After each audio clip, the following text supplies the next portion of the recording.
big series. Notre Dame, physical, talented. They've played a tough schedule in my opinion. They've handled it well. The conference layout for them I think has been challenging. It was a special place for me. Those 3 years were very unique. A lot of nice moments for me, and there may be one player that I actually coached, and we recruited a handful that are in the program, and Sean's a good coach, good guy. My door, someone was banging on my door one day. We had an office was way away from the field, so we kind of made a little makeshift office behind the dugout. And it was also our training room space, very small, and there were some showers, and we just all congregated in there. And this banging on the door, somebody, I'm like, this is serious stuff. Like, let's see who this is. And it was Lou Holtz. So he comes charging in there, and he wants to break everything. Now, what can I do to help you acclimate to Notre Dame? And he just sat down. We had some couch that I put in there, and we just hung out for a couple hours. And he was on campus for a football function so early in the fall. I'll never forget that whole day, and he talked to the team. So some really unique things for me personally. They treated my family great, and I'll never forget those years. And you go through COVID, sometimes you remember where you were. I was up there by myself. My daughter was finishing high school, so I was there by myself when that all came to life for all of us. And coached against my son, which was still one of the wilder things, but all of that happened at Notre Dame, so pretty cool. Talented team, physical, enough on the mound. Their guys have been throwing well. They've got some starters that have been throwing the ball pretty good. They have enough in the bullpen to make this thing complicated. We've got to continue to try to do some things to help our offensive side and more the pitch recognition. When you talk about offense, I think we say that in baseball a lot. It still revolves around the pitch recognition and the quality of the at-bat. We're trying to move some of these guys forward, and some have some experience and some don't have a lot of experience at this level. Even some of the older players haven't logged a lot of at-bats against the caliber of arm we've seen. The percentage of secondary pitches in the game is at an all-time high. At one point, you were probably seeing 50 to 55 or more % fastballs. That number has slowly gone down, and when you look at what the pitchers tend to throw, you're adding so many different breaking pitches, and our guys do it too, but you've learned through the technology pitch shaping and what gives hitters a hard time. So you're dealing with, in some cases, 2 fastballs, a cutter, a slider, or a sweeper, a curveball. Any 3 of the breaking pitches are in play, whether it's slider, sweeper, curveball, or curveball, cutter, slider. You can mix that up. It's not easy. And then the changeup is in play. So Jack Riddell's been very good for them, throwing 5 pitches. Hirsch has been good. It's a lot coming at our guys, and I feel like some of the evolution of the game and a little bit of the inexperience and our guys growing into what this feels like to deal with pitching at this level is where we have to find that mesh point to keep moving things forward. Mendez Friday, Beard Saturday, and then we'll TBD Moore. He's got a mild little tender oblique, and he's on track with his throwing, but the bullpen tomorrow will be significant to see if he's on schedule. And we have options, and that's why we had Cooper shorter on Tuesday night, because we thought there was a chance, and we clearly could always use him, but you also need to try to log innings on Tuesdays and shorten the back end of those games. But we felt we had enough freshness in the pen to shorten him Tuesday, which makes him available if we needed him Sunday. And Johnny Abraham's always available for anything, so he's in there in that mix, and we know what he could do.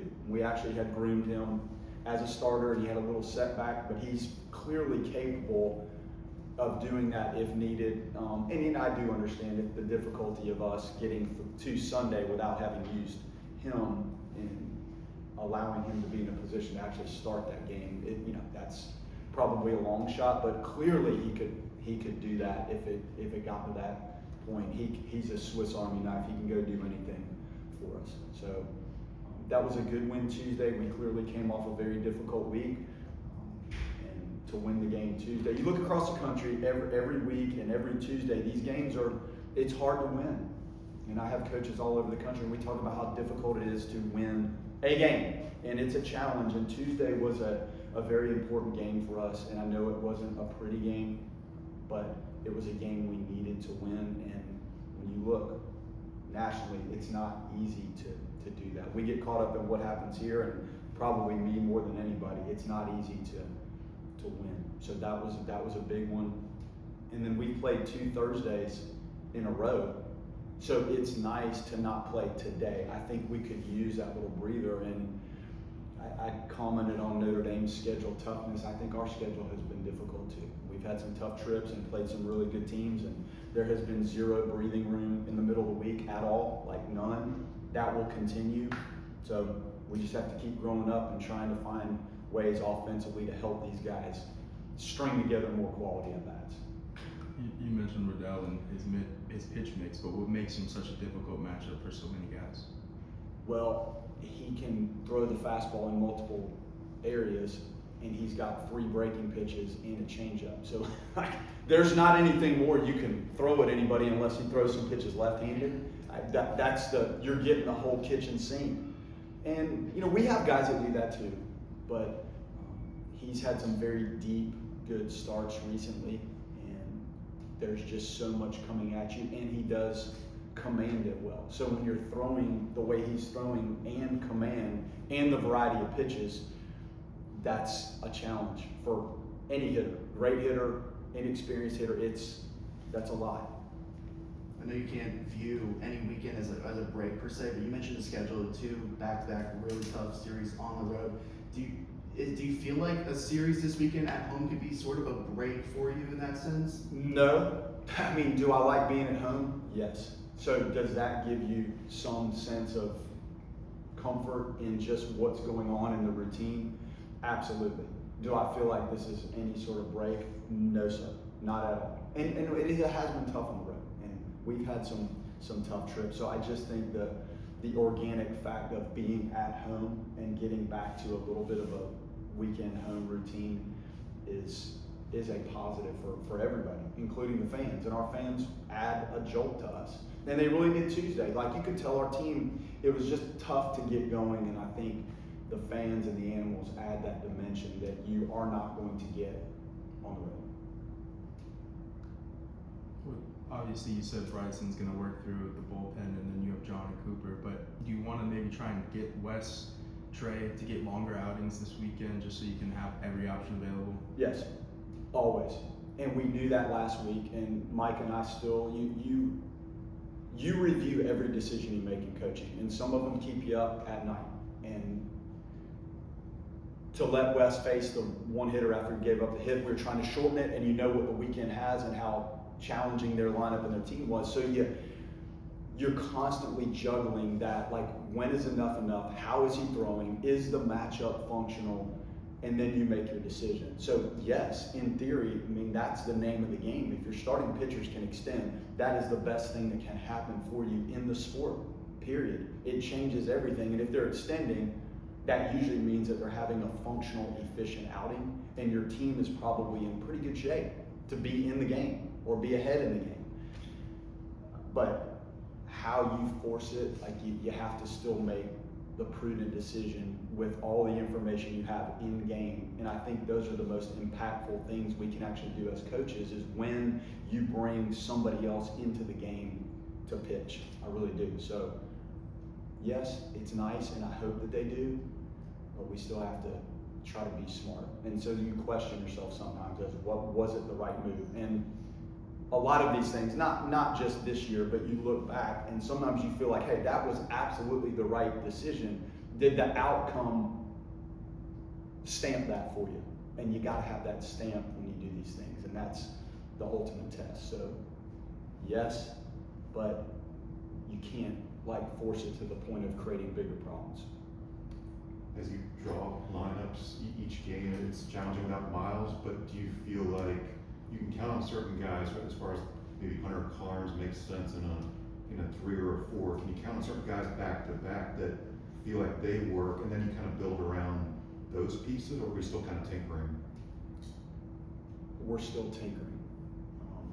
And I don't know that that's the word, probably. You're trying to find the right matchup and flow to things.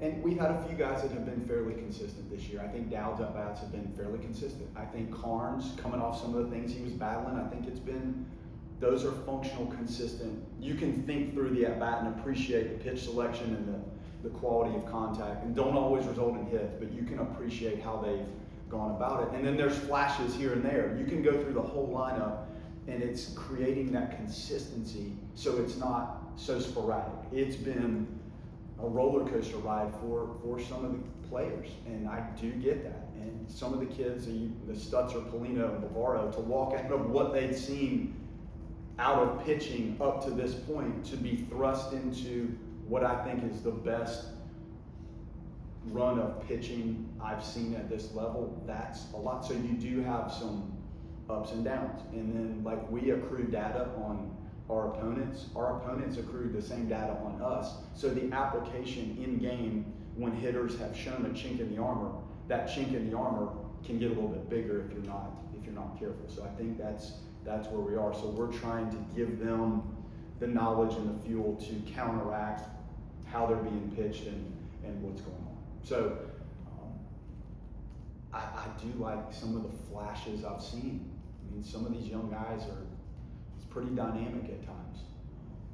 And, you know, Putnam's had some really good at-bats. And I know Fisher's struggling. He had a really good day of work yesterday. So he's had some huge moments for us. And when you help a team win a regional championship and has gone to Omaha, I value that effort, and that credit in the account goes a long way, because we're not having the discussions we've had if it wasn't for some of the things he's done. But I know that the up and down overall is difficult to watch, and you want these guys to find a little bit more consistency. So in playing with the lineup, you're trying to figure out a way to get that. And ultimately, when you're not 100% sure of how it is, or is Chase Williams going to be healthy, or what's going on, then let's just get the best hitters up there as often as we can. And I think that's why you see the construction of lineups sometimes the way you do in the big leagues. Just let's get the better guys up there that have been the most consistent lately, and that gives you a chance to stack it and string it. Determining Sunday, what's kind of the variable for if we were to see John on Sunday? He seems to follow Wes pretty nicely on Friday night, but would it be extending Wes? Kind of how would we see him on Sunday? Well, I mean, John's got to be used in the capacity he's been used to help us evade a mess, finish a game, string something along so we get to the end of a game holding the lead. That's kind of how we have to look at this. I just tell you that clearly he is capable of going out there and starting a game. Some of his relief outings have now gotten to the point of their 60 pitches that there's starters that sometimes don't get you 60. So he could do anything. Clearly, with the experience, with the confidence he has in how he's thrown the ball, the breaking pitch, the feel for that, the power of that pitch, it is a good feeling to have him come into a mess to try to clean it up, to escape and get out there. So that's how we look at him. Somehow, if it does get to Sunday and he's available to start, then sure. But there's not really a plan of that. I just tell you who is available if we're just sitting here breaking it down. Or Tuesday rather was, he could have had some better at bats, but the weekend in Georgia Tech, hits a couple of home runs, some hard hit balls. How do you capitalize on that? And is that something that was some good pitching that he saw that maybe take into this weekend and build upon? Yeah, that when I talk about the ups and downs, that would be at the front of the line of how we create a little more consistency. And he's got a lot of moving parts in his swing, and Brad and I have spent 40 minutes on there looking at the video and some of the positions he's in to hit, and then what he's swinging at. And when you watch from the dugout, like we just got the game footage uploaded into our system this morning. It takes a little time when there's so much going into the tech. You're just trying to figure out, is there a difference between what was going on at Georgia Tech when he drove balls from the right field line, if I'm not mistaken, right center field, 450 feet to left, ball in the 6 hole, like the quality of it was exceptional. And then Tuesday, you see now we're kind of took that dip. So we're trying to, again, create physical consistency in the mechanics of what they're doing, and then some tactical consistency with pitch selection, quality of contact, approach, ability to take and stay off of some of the pitches that are borderline early in the count or out of the zone completely with 2 strikes, and not give away at bats. But it's hard. Like you saw the capabilities, and then Tuesday when you get there, you leave Tuesday going, all right, we've got to continue to help him. There's something that's not staying aligned for him. So you try to tackle every bit of it as coaches, and then give them some simplicity of what they can try to work on at practice or think about with the at-bat.